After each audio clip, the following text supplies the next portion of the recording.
नमस्कार दोस्तों, स्वागत है आप सभी का एक बार फिर से हमारी आज की इस वीडियो में। दोस्तों, सनातन धर्म में दान को बेहद ही महत्वपूर्ण माना जाता है। ये मात्र रिवाज के लिए नहीं किया जाता, वरन दान करने के पीछे विभिन्न धार्मिक उद्देश्य बताए गए हैं। हिंदू धार्मिक ग्रंथों के अनुसार दान से इंद्रिय भोगों के प्रति आसक्ति छूटती है, मन की ग्रंथियां खुलती हैं, जिससे मृत्यु काल में लाभ मिलता है। दोस्तों, श्री रामचरितमानस में गोस्वामी तुलसीदास जी ने कहा है कि परहित के समान कोई धर्म नहीं है और दूसरों को कष्ट देने के समान कोई पाप नहीं है। दान एक ऐसा कार्य है जिसके जरिए हम न केवल धर्म का ठीक ठीक पालन कर पाते हैं, बल्कि अपने जीवन की तमाम समस्याओं से भी निकल सकते हैं। आयु, रक्षा और सेहत के लिए तो दान को अचूक माना जाता है। जीवन की तमाम समस्याओं से निजात पाने के लिए भी दान का विशेष महत्व है। दान करने से ग्रहों की पीड़ा से भी मुक्ति पाना आसान हो जाता है। ज्योतिष के जानकारों की माने तो अलग अलग वस्तुओं के दान से अलग अलग समस्याएं दूर होती हैं। लेकिन दोस्तों, बिना सोचे समझे गलत दान से आपका नुकसान भी हो सकता है। ज्योतिष के जानकारों की माने तो वेदों में भी लिखा है कि सैकड़ों हाथों से कमाना चाहिए और 1000 हाथों वाला होकर दान करना चाहिए। तो चलिए दोस्तों, सबसे पहले जानते हैं कि किस समय पर कौन सा दान आपके दुर्भाग्य को दूर कर सकता है। दोस्तों, सबसे पहली चीज है नमक। सोमवार के दिन नमक का दान करने से दुर्भाग्य और गरीबी या फिर जो भी आपको परेशानी है वो दूर हो जाती है। यानी नमक का दान आपके समस्त दुर्भाग्य को दूर करने में सहायक है। नमक का दान करते समय आपको एक बात का ध्यान रखना बहुत ही जरूरी है। नमक दोस्तों ढेले वाला ही होना चाहिए जो हम आपको दिखा रहे हैं। दरअसल दोस्तों, ये साबुत नमक होता है।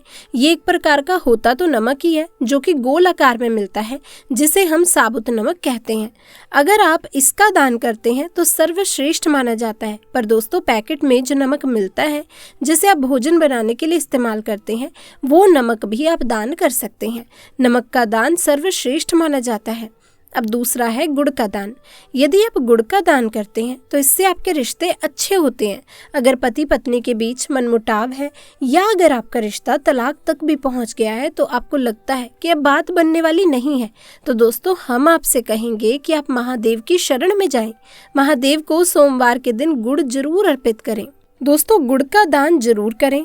अब गुड़ का दान करने से कोई भी रिश्ता क्यों ना हो, आपका अपने माँ बाप से रिश्तों में खटास पैदा हो गई हो, या फिर आपका बच्चा आपका कहना नहीं मानता, या पति पत्नी में कलह हो, कलेश हो, भाई भाई या भाई बहन में झगड़ा हो, बस दोस्तों एक बात याद रखिए कि किसी भी रिश्ते में अगर मिठास को भरना हो तो सोमवार के दिन गुड़ का दान जरूर करें।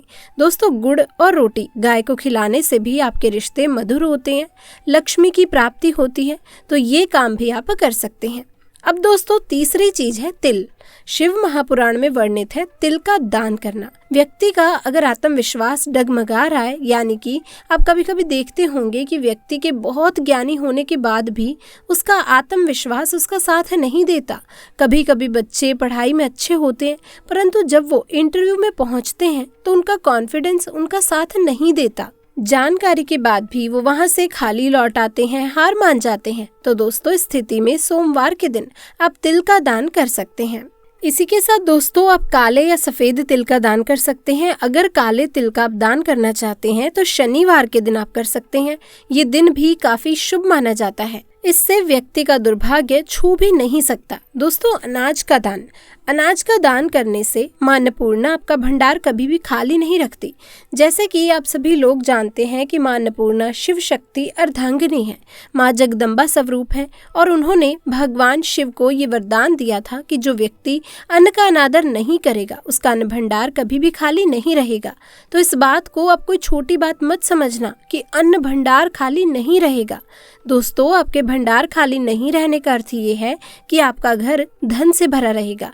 ये दोनों चीजें एक साथ जोड़कर इसलिए देखी जाती हैं कि जिस व्यक्ति के खान पान का जो वैभव है वो हरा भरा रहेगा तो समृद्धि बनी रहेगी, उसके घर में भी धन की कभी भी कमी नहीं होगी। तो इस प्रकार का दान आप महाशिव पुराण में बताए समय के अनुसार, यानी कि सोमवार को गेहूं चावल का दान करते हैं तो आपको अपने पूरे जीवन में कभी भी अन्न की कमी नहीं होगी।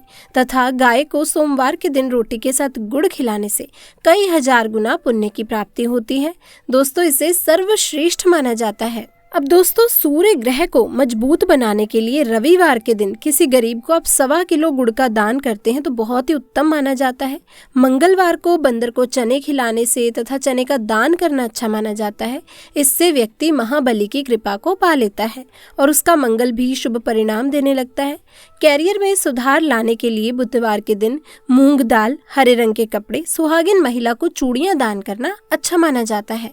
गुरुवार को पीली वस्तु का दान करने से भगवान विष्णु के साथ साथ महालक्ष्मी की असीम कृपा भी प्राप्त होती है।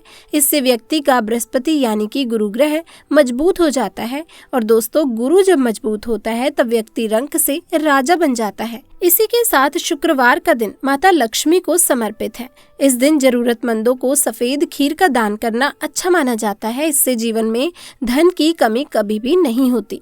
शुक्रवार को माता लक्ष्मी को लाल फूल अर्पित करने से माता लक्ष्मी की विशेष कृपा आपको प्राप्त होगी। दोस्तों, जो व्यक्ति किसी गरीब को कपड़े का दान करता है तो बहुत ही शुभ और मंगलकारी माना जाता है। इससे व्यक्ति के सभी मार्ग खुल जाते हैं। गरीबी कभी भी उसके जीवन में वास नहीं करती। कपड़े दान करने से शनिदेव प्रसन्न होते हैं। राहु केतु का प्रवेश उसके जीवन में कभी भी नहीं होता।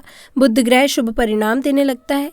तो दोस्तों, ऐसे में कपड़ों का दान भी आपको करना चाहिए। तो दोस्तों, अब जानते हैं कि क्या दान ना करें। तो चलिए ये भी जान लेते हैं। दोस्तों, फटे कपड़े किसी को दान नहीं करने चाहिए। अगर घर में टूटे फूटे चप्पल जूते पड़े हैं तो उसे भी दान नहीं करना चाहिए। इससे आपका दुर्भाग्य आ सकता है। अपने घर का झाड़ू भी दान नहीं करना चाहिए। इससे माता लक्ष्मी आपका साथ हमेशा हमेशा के लिए छोड़ देती हैं। घर के बर्तन भी दान नहीं करने चाहिए। इससे भी दोस्तों माता लक्ष्मी रुष्ट हो जाती हैं। घर का इस्तेमाल हुआ तेल दान नहीं करना चाहिए। इससे भी शनिदेव नाराज हो जाते हैं। तो चलिए दोस्तों, अब बात करते हैं कि कौन सी वो 3 चीज हैं जो आपको सुबह के समय दान नहीं करनी चाहिए। नंबर 1, भोजन।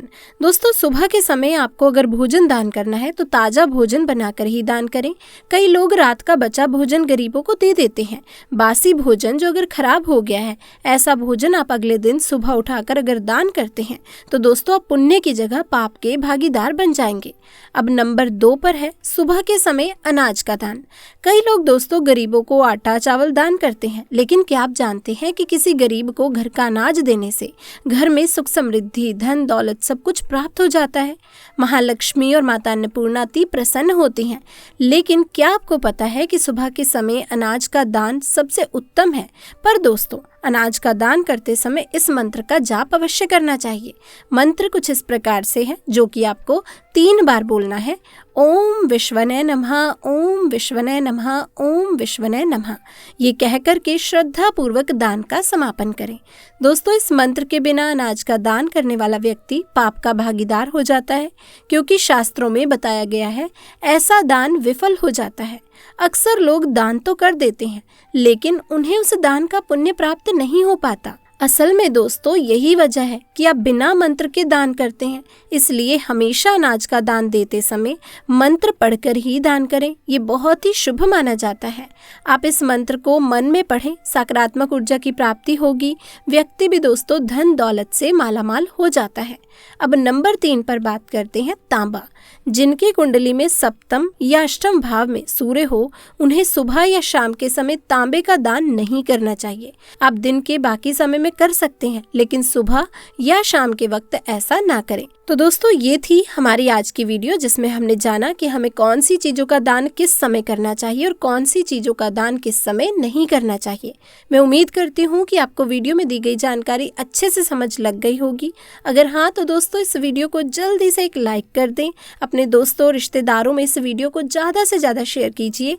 और अगर आपने हमारे चैनल को अभी तक सब्सक्राइब नहीं किया है तो उसे भी सब्सक्राइब कर लीजिए। साथ लगे बेल आइकन को प्रेस करना बिल्कुल भी ना भूलिएगा, ताकि आने वाली वीडियोस की नोटिफिकेशन आपको समय पर मिलते रहे। तब तक के लिए आप सभी का बहुत बहुत धन्यवाद।